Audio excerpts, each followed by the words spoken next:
Hello guys and welcome back to the channel. This is episode 2 of the Opel Mancona restoration project.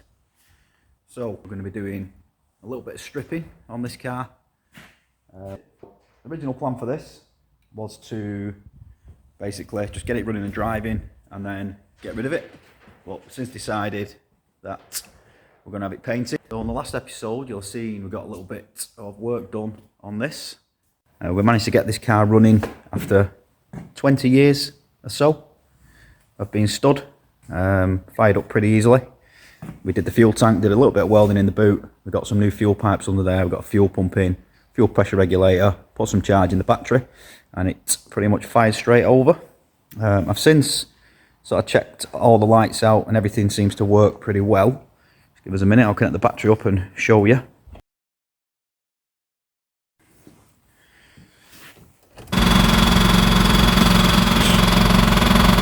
Turn the noisiest fuel pump in the world off for a minute. Right, so I'll put the side lights on and I'll put the hazard lights on.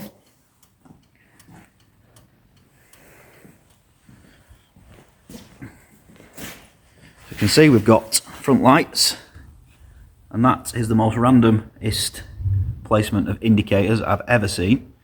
Look like there's some sort of motorcycle indicators.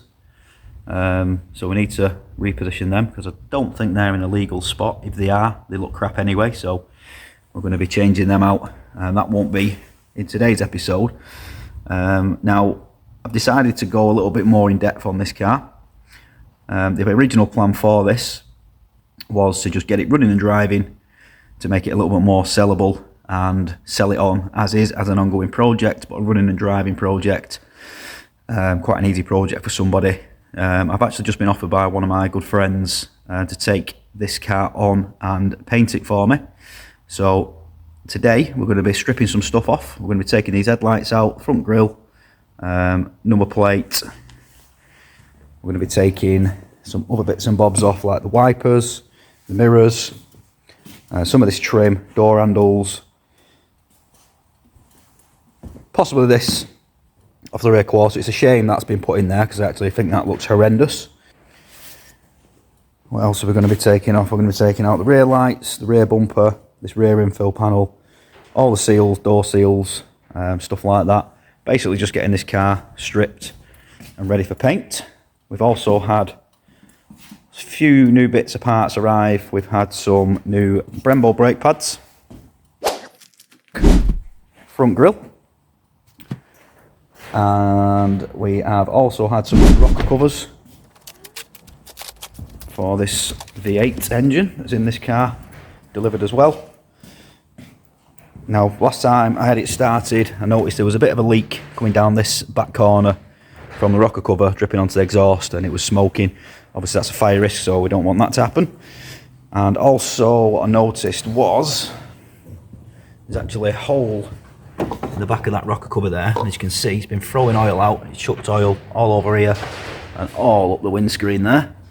So I'm not entirely sure what should be in there, what kind of fitting should be in there. I know it's some kind of a breather hole, but obviously we have got a breather at the front, so I may just have to blank that off or run it into a catch can, but wouldn't really make much sense because obviously we've got a rocker on the other side as well that needs to be piped in. So I'm going to put one catch can on there. I may as well vent this one into a catch can as well, so we'll see where we get with that. So we also need to put these new brake pads in. I took this wheel off on the previous episode, and originally this caliper when I got the car was actually removed and it was just dangling loose, and the reason for that was probably because the brake was probably locked on, and that was the condition of the brake pads when I pulled these out of the car. So as you can see, they're a complete junk. So they probably removed the caliper just to get the car rolling. Now these discs, they're not in a bad condition, as in they do look pretty new. There's no wear or lip on them, but obviously with the cars being stood for so long, they have corroded. So we're probably going to get some new rear discs for this, or I may just send them to my brother who's got a machine shop, and might just send them across the lathe and have these skimmed and resurfaced. We'll see, because I can't see these being overly expensive once I've ID'd them and find out what exact kind of disc they are. I've got a funny feeling they might be Sierra Cosworth, because these brake calipers are actually Sierra Cosworth calipers on the back there. So I'm assuming the disc will be to suit those. But yeah, we'll look into that. For now, I just need to get some pads in there so I've got brakes. Because like I said, this is going to the body shop. So I want to get this running, driving and stopping just so it's easy to move around and do what we need to do. And then we can go through all this running gear at a later date. So with that being said, let's get into it, guys. Let's get some stripping done. Let's get some stuff pulled off this car. And let's get cracking.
Right, so quick debate, guys. As you've seen there, we took the headlights out of the front of that and the front grille off. Now we've got these original Ermshire twin light bezels in this car. Now one thing I've never liked about these is how far the lenses stick out of the front of the lamps. They just look a bit goggly eyed. Now on my other car, this is another Daytona, same as, but in red, that one, we actually dished these sections and made the lights so that they sunk in further into the bezels. Now to do that, you've obviously got to chop up a pair of really rare lights and cut the back of them out and extend these tubes forward to allow the lights to sink in further.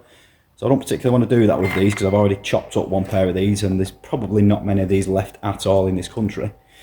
So, a quick debate, guys. I want to know, would you put them back in, the twin headlight bezels, or would you go for the standard square lights in there? So I'm going to pop the square lights back in this car now.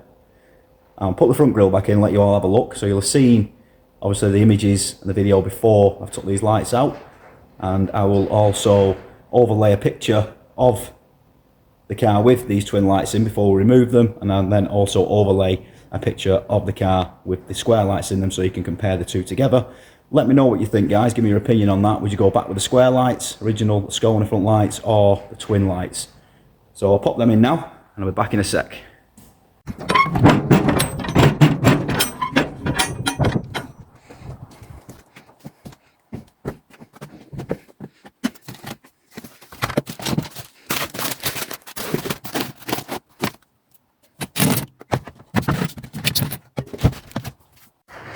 Right guys, so there we have the square headlights in the car.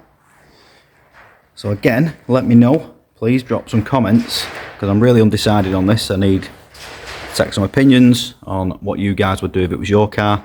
Would you leave them in or would you leave those in?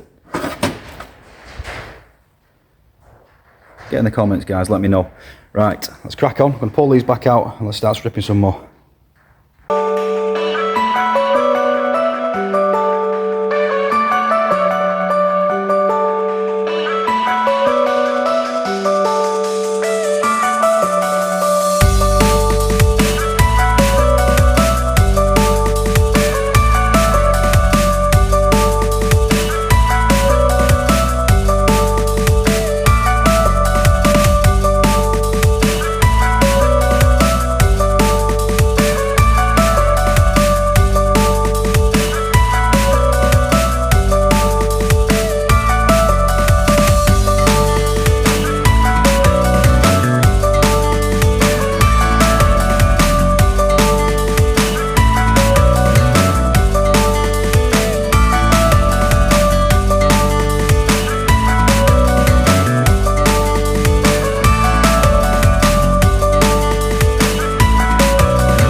Right guys, so a few hours gone in there. I think that was three and a half hours or so I've put into that tonight, so quite a bit of stripping done there in not a long period of time. So we've got the back bumper off, back lights out, finishing panel off, this section of the rear spoiler off, all the cyan black trim around the rear quarter window, got the rear quarter window out, we've got the side louver off, got the weather strip off along the edge of the door, we've got the seals out across the top and the front of the door, and the trim across the roof and down the front A-post.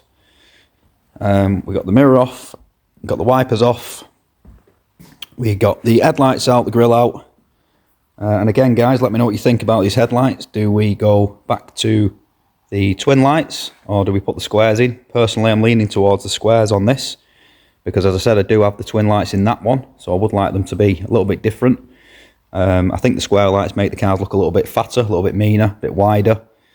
And like I say, I don't really want to cut those twin lights up to make them sink the lights in a bit deeper. So again, drop us some comments guys, let us know your thoughts on that. Twin lights or square lights? Let's see what you all think. So it's not in bad shape really, this car. There's a bit of a bubble, a bit of rust coming through on the front there. Obviously there's surface rust around the edges that want to be dealt with. There is a bit of rust in this back panel, just along the edge under the seal there, so we'll weld a new piece in that. I've still got to strip the other side. That'll be on the next episode now. I'm not going to do that tonight. I'm finishing off for tonight. I've got to get the spoiler off and obviously the other corner piece on that spoiler, all the trim and everything off the other side, but I need to pull the car backwards, which I can't do currently because that's in the way. So I need to get this out of the unit, pull this one out of the unit, put that where this one is and put that one where that one is. That'll give me some room to strip the other side of this. As I said, we're doing this guys because a good friend of mine, I said he'll paint this car for me. That's John at Total Smart Solutions up in Norden in Rochdale. Does fantastic work. He's done some bits for us in the past. If any of you guys need any bits of paint work, if you're local to the area or willing to travel, John's certainly worth talking to. John at Total Smart Solutions, Rochdale.